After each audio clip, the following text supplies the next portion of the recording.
Here we go.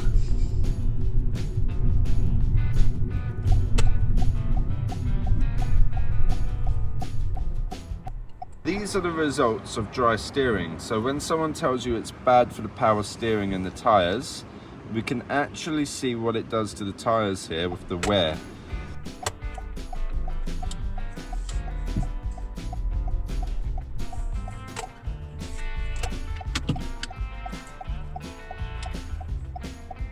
It's a little tricky. Yeah, you got it, man. Right on. There you go. So that might save you some money. Tricky.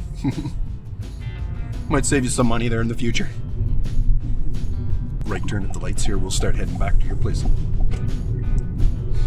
This car here, it has electric steering instead of power steering.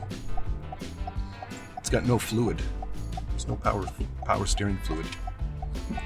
And when you do a lot, like in one day, when I do a lot of 3-point turns in one day, Oh yeah, you're right. it affects the steering, so it gets really stiff.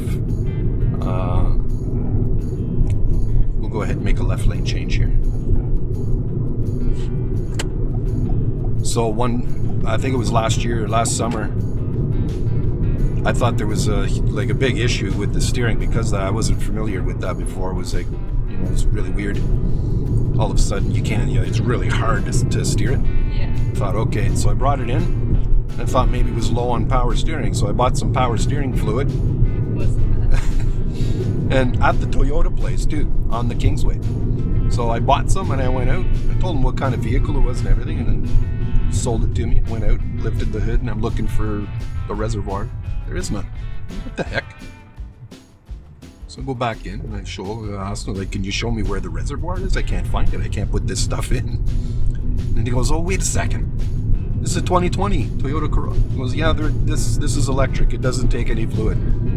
First time, I never heard of that before. And I think I prefer having the power steering fluid instead of the electric because you don't run into that issue.